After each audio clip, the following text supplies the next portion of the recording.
안녕하세요. 저는 올해 40대 초반이 된 한 남자의 아내입니다. 제 입으로 이런 말을 하기는 좀 뜨거운 말일 수도 있지만 솔직히 제가 봐도 저는 타고난 좋은 몸매와 호감형 얼굴을 가지고 있습니다. 결혼 전에 저를 따라다니는 남자가 정말 많았고 저와 교제하기를 원하는 남자들의 대시를 많이 받았지만 번번이 거절해야만 했던 이유가 있었는데 바로 엄한 집안 분위기 때문이었습니다.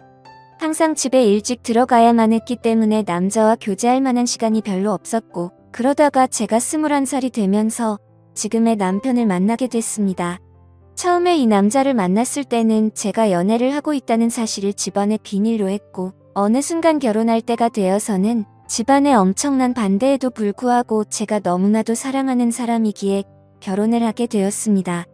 남편은 저보다 7살이 많았고 저의 첫 남자이며 부부 생활에도 아무런 문제가 없어요. 그러나 문제는 결혼을 너무 일찍 했기 때문에 저는 아직 어리고 하고 싶은 것도 많고 욕구도 많았습니다. 특히나 밖에 나가서 친구들과 만나다 보면 제가 결혼했다는 걸 상상도 하지 못하고 저에게 다가오는 남자들이 정말 많았습니다. 연락처를 좀 알려달라거나 같이 술을 마시러 가는 게 어떠냐는 말이었죠. 처음에는 그런 게 신기해서 즐기기만 했는데 어느 순간부터 그런 게 너무 많아지니까 거부감이 들었습니다. 제가 일찍 결혼해서 당시에만 하더라도 결혼한 친구가 주변에 한 명도 없었습니다. 그러다 보니 친구들이 나이트에 가서 놀았던 이야기를 한다거나 남자친구와 만나고 헤어지는 이야기를 들으면 부럽기도 하고 저도 처음에 남편을 만났을 때의 그런 설렘을 다시 한번 가지고 싶다는 생각을 하기도 했습니다. 그러다가 정말 제 인생에서 큰 사건이 하나 터지게 됐습니다.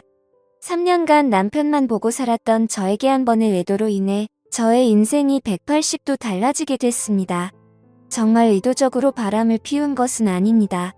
저는 실수라고 말하고 싶지만 어느 순간에는 저도 제 자신을 주체하지 못하고 있더라고요. 제가 20대 초반이었을 때 그때까지만 해도 저는 다른 남자를 만난다는 것은 범죄라고 생각했고 인간으로서 쓰레기 같은 행동이라고 생각했습니다.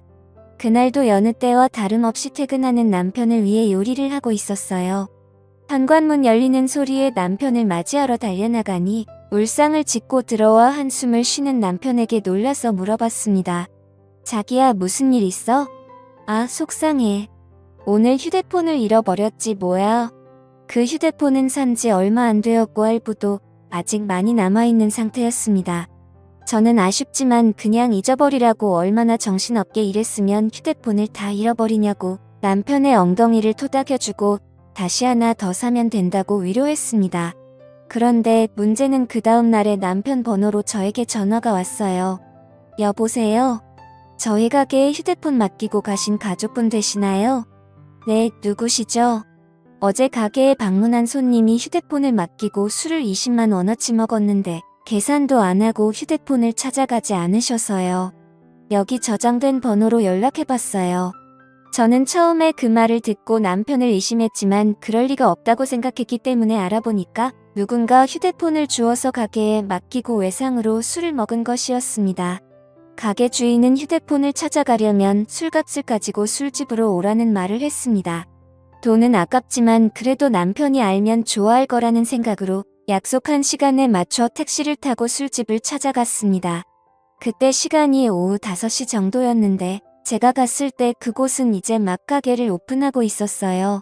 문 앞에 주인으로 보이는 젊은 남자가 있었습니다. 휴대폰 찾으러 왔다고 말하자 가게에 있다며 지하 2층인 술집으로 저를 데리고 갔습니다. 휴대폰을 확인하자 남편 것이 맞았는데 20만 원을 주기에는 너무 아까웠습니다. 솔직히 저희 남편이 잘못한 게 아니고 이걸로 술 먹은 다른 남자가 잘못한 건데 왜 그 돈을 제가 물어줘야 하나 싶더라고요. 그러다 문득 그 남자의 외모를 살펴봤습니다. 머리카락은 굉장히 길었고 통이 큰 바지를 입었으며 자기 사이즈보다 적어도 몇 개는 더 커 보이는 와이셔츠를 입어서 그런지 꼭 무슨 힙합하는 청년처럼 생겼더라고요. 걷는 걸음걸이도 껄렁껄렁하고 팔에는 문신이 보였는데 깔끔한 정장만 입는 제 남편과는 정반대의 자유로운 느낌이 많이 풍기는 사람이었습니다. 생긴 것만 보면 제가 좋아하는 얼굴상으로 제법 잘생겼지만 옷 입는 게 영 마음에 들지 않았습니다. 저도 제가 왜 그랬는지 모르지만 갑자기 그 남자에게 한 가지 제안을 하게 되었습니다. 저기 혹시 관심 있으면 술값 20만 원치만큼 오늘 그쪽이랑 같이 시간 보내줄 수 있는데 어때요? 솔직히 이건 정말 어처구니 없는 제안이었습니다. 말하는 동시에 저는 얼굴이 빨갛게 달아올랐거든요. 그 남자는 놀라는 듯 하다가 갑자기 술집 문을 걸어 잠그면서 저에게 다가왔습니다. 그 남자는 저에게 묻더군요. 그 말 진심이에요? 정말 하고 싶어요? 저는 20만 원이라는 금액이 아까운 것도 아까운 것이지만 그 남자에 대한 호기심이 더 컸던 것 같습니다. 그래서 그냥 한 번쯤 시간을 보내는 건 어떨까 하는 생각이 들었던 것이죠. 저는 다시 한번 말했습니다. 진심이죠. 대신에 오늘 일은 확실하게 비밀로 해줘야 해요. 그리고 오늘 딱 한 번만이에요. 그렇게 그 남자와 갑작스럽게 가게 안에서 시간을 보낸 후에 휴대폰을 돌려받고 집으로 돌아왔습니다. 이것이 제 첫 외도의 시작이었습니다. 이왕 외도를 할 거면 좀 로맨틱하게 했어야 됐는데 너무 난장판이었다는 생각이 들더군요. 그날 밤 이후로 술집 주인은 저에게 가끔 연락을 해왔지만 저는 연락을 받지 않았습니다. 막상 외도를 해보니까 그다지 좋지도 않았고 오히려 다른 걸 더 느껴보고 싶다는 생각이 들었기 때문입니다. 그 뒤로 저는 남편 외에 다른 남자를 만나는 것에 대해 호기심이 생겼어요. 아는 사람을 만났다가는 남편이 알게 될까봐 걱정이 되었고 집에만 있는 저로서는 다른 남자를 접할 기회가 쉽지 않았습니다. 그러다 생각지도 않았던 사람과의 일이 벌어지고 말았습니다. 여름방학이라고 대학생이었던 남편의 동생이 서울 구경을 하고 싶다며 저희 집에 놀러 오게 된 적이 있는데 워낙에 나이 차이도 얼마 안 나고 저도 대입시험을 본 지가 엊그제 같아서 이런저런 얘기하면서 친해졌습니다. 그리고 넉살이 좋은 도련님은 형수라고 하며 저를 잘 따랐습니다. 도련님 입장에서는 나이 차이가 얼마 안 나니까 제가 불편할 수도 있었는데 별로 개의치 않고 행동하는 걸 보고 좋다고 생각했습니다. 그러다 하루는 도련님이 놀러 나갔다가 비가 무척 내려서 집에 일찍 온 날이었습니다. 남편은 출근한 상태였고 우산을 미처 준비하지 못한 터라 비를 흠뻑 맞고 집에 들어온 도련님에게 갈아입을 옷을 가져다 주며 씻으라고 하고 과일을 깎았습니다. 거실에서 단둘이 과일을 먹으면서 이런저런 이야기를 나누었고 그날따라 제가 눈을 마주치면 도련님은 어색한 듯 피했는데 그 묘한 느낌이 아직도 생각이 나네요. 그 어색한 기운을 깨고 싶어서 머리에서 생각한 대로 질문을 던졌어요. 도련님 애인 있어요? 지금은 없는데 형수님 같은 예쁜 여자 있으면 당장 애인하고 싶죠. 소개해 주실래요? 오, 그럼 나 같은 여자 있으면 결혼도 할 거예요? 당연히 당장 하죠. 한치의 고민도 없이 당연하다고 말하는 도련님을 보며 이상한 충동이 일어났습니다. 저는 그런 도련님의 손을 덥석 잡아버렸고 눈을 쳐다보며 물었습니다. 이렇게 하니까 설레기도 해요. 한참 정적이 흐르고 얼어있던 도련님은 마주 잡은 손에 슬쩍 깍지를 끼더라고요. 그렇게 저와 도련님 사이에 묘한 감정이 흐르기 시작했습니다. 그 일이 있고 나서 남편에게는 도련님 서울 구경시켜준다고 말하고 일주일 동안 대놓고 데이트를 했습니다. 그 나이 또래들처럼 설레는 연애를 다시 하는 것 같아서 며칠 동안은 정말 두근거리고 신났었습니다.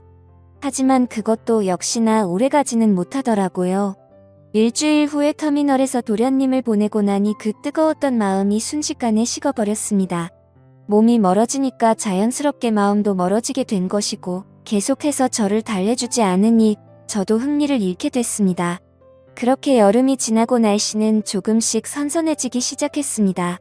심심한 마음에 남편 몰래 휴대폰 어플로 채팅이라는 것도 해봤지만 이렇다 할 만남을 가지지는 못했습니다. 제 주변 또래 친구들은 채팅하는 어플로 친구도 많이 사귀고 연애까지 하는 애가 있던데 이상하게 저는 별 볼 일 없는 남자들만 꼬이는 것 같았습니다. 그렇게 애매하게 시간을 보내다 보니 명절이 다가왔는데요. 저희 시댁은 춘천 쪽에 있었는데 연휴 전날부터 가서 신나게 명절 음식하고 설거지하고 집안에 하나밖에 없는 며느리라 몸이 부서지도록 일을 했어요. 언제까지 며느리가 이렇게 일해야 되는 거냐고 투덜거리기는 했지만 워낙에 나이 차이가 많이 나니까 대들지도 못하겠더라고요. 명절 다음날 아침에 친정집에 가려고 준비를 하는데 시어머님이 점심을 먹고 가라고 하셨습니다. 또 내가 밥을 차려야 하나 싶어서 순간 짜증이 확 났지만 얼굴에 최대한 티를 안 내고 있었는데 남편이 너무 미적미적대는 거예요.